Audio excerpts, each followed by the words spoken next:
Ilang linggo matapos ipahayag ang kanilang relasyon sa publiko.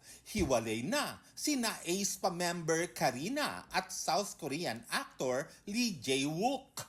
Ayon sa isang Korean entertainment site, kinumpirma ang balita ng mga source mula sa kanilang mga agency. Sinabi ng source mula sa ahensya ni Lee Jae-wook, nagpa siya ang aktor na makipag-break para mag-focus sa kaniyang project. Kinumpirma rin ng source sa SM Entertainment na ahensya ni Karina na totoo ang breakup.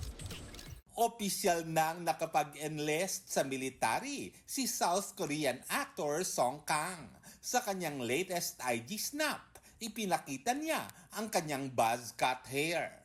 Bago yan, gumawa rin siya ng liham para sa fans kung saan ipinakita niya ang kanyang pasasalamat sa kanila.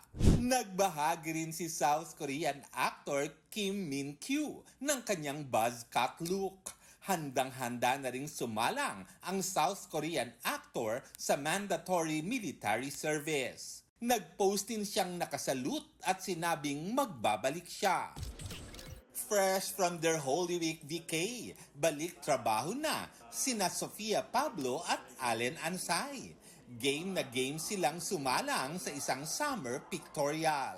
Ngayong linggo, gagawin ang story conference para sa bago nilang series. May nilulook forward din silang pelikula na kanilang pagbibidahan. I'm excited na ma-experience yun kasama si Aki. This is the first time na mag-shoot ako ng movie, so medyo nangangapa pa ako. Land of the Rising Sun naman ang vacation destination ni Kylie Padilla. Pero sa kanyang IG, spotted na may kasama ang aktres sa kanyang Japan trip. Kaya napatanong ang marami kung sino ito. Hirit ng ilan, bagong love life ba yarn? Wala pang komento ang aktres. Para sa GMA Integrated News, Lars Santiago ang inyong saksi.